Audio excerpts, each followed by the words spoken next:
ભાવનગર શહેરના પાનવાડી ચોકથી લઈને સામવેદ કોમ્પ્લેક્સ સુધીના વિસ્તારમાં નગરજનો તંત્રની નિંદ્રાથી ત્રાહિમામ પુકારી રહ્યા છે.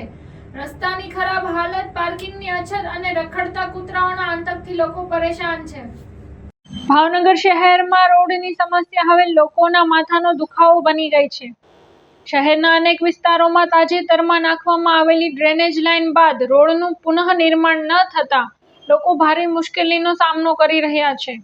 ખાસ કરીને પાનવાડી ચોકથી જેલ રોડ, સામવેદ કોમ્પ્લેક્સ સુધીના વિસ્તારમાં રસ્તાઓની ખરાબ હાલત અંગે સ્થાનિકો દ્વારા વારંવાર ફરિયાદો મળી રહી છે. આ વિસ્તારમાં અનેક હોસ્પિટલો પણ આવેલ છે, જ્યાં આવનારા દર્દીઓ તથા તેમના સગા સંબંધીઓ માટે પાર્કિંગની પૂરતી વ્યવસ્થા ન હોવાથી તેઓ મજબૂરીમાં સ્થાનિકોના ઘર આગળ વાહન પાર્ક કરી જતા રહે છે.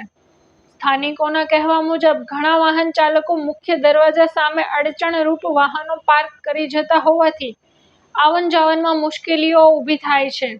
ઉપરાંત ડ્રેનેજ લાઇન નાખ્યા બાદ રસ્તો બિસ્માર બની ગયો છે અને અહીં રખડતા શ્વાનનો ત્રાસ પણ વધ્યો છે.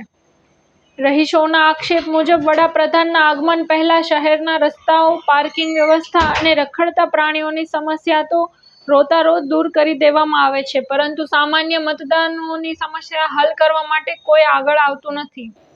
Byte MC Patel, city engineer, Bhavnagar, મનપા. હા, મારું નામ અજયભાઈ પટિયાર છે. હું jail road, Ravi flat, Panwadi telephone exchange પાસેના વિસ્તારમાં રહું છું. અમારા વિસ્તારની અંદર હડકાયા કૂતરાનો અને ઢોરનો ત્રાસ છે અને રોડ કેટલાય સમયથી ગટર લાઇન ફિટ થઈ ગયા પછી પણ હજી સુધી રોડ બરાબર થયો નથી ને નાના મોટા ખાડા પડી ગયા છે, જેમાં નાના મોટા વાહન ચલાવતા બાળકો અને વૃદ્ધો પડી જાય છે અને હાડકા ભાંગી જાય છે.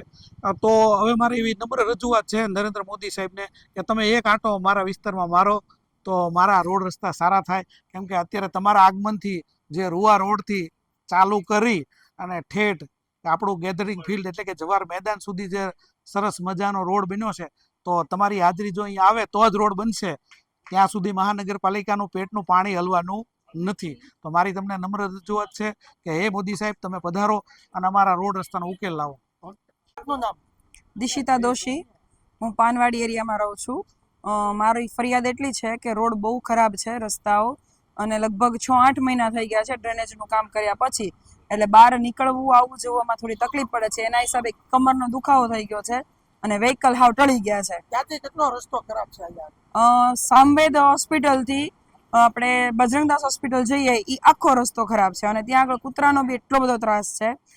એપ્રોક્સલી 40 કૂતરાઓ છે કે જે તમે ઘરની બહાર નીકળો, જો ભૂલે તો કે મોડી રાત્રે તમે બહાર નીકળ્યા તો એ 40-40 નો હુમલો થાય તમારી ઉપર.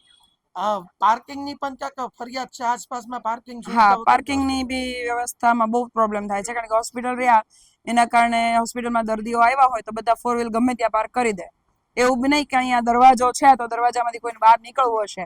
ઇવન મારા ઘરના ગેટ સામે બી પાર્કિંગ થઈ ગયું હોય. તમારું નામના વિસ્તાર? મારું નામ જયેશભાઈ મેર, વિસ્તાર પાનવાડી. જયેશભાઈ, શું તકલીફ છે? રોડ રસ્તાને લઈને કઈક સવાલો ઉઠ્યા છે. રસ્તા ડ્રેનેજ લાઈન નું કામ કર્યા પછી રસ્તો સારો કરવા કોઈ આવ્યું જ નથી. બીજી શું તકલીફ પડે છે? બીજી ગાડીઓનું પાર્કિંગ. બરોબર, સામવેદ હોસ્પિટલ બન્યું છે એટલે ગાડીઓ ઠેઠ સુધી પાર્કિંગ કરી જાય છે. બીજો કેવા પ્રકારના ન્યુસન્સ છે આ વિસ્તારની અંદર? ન્યુસન્સ તો બધી પ્રકારના છે. રજૂઆત કેટલી વખત કરવામાં આવી રોડ માટે? રોડ માટે 3 થી 4 ફેરી રજૂઆત કરવામાં આવી છે, તો હજી કોઈ ફરિયાદ કરી નથી. ઓકે, આપણે કાળાનાળાથી જે નીલમબાગ સુધીના રોડનું અત્યારે રીકાર્પેટિંગ લીધું છે. એમાં સામવેદથી જે નીચે પાનવાડી બાજુ રોડ ગયો અને એમાં જે ડ્રેનેજ લાઇનનું કામ થયેલું છે એનું તે રીકાર્પેટિંગ અમે હારવાર લીધેલું છે.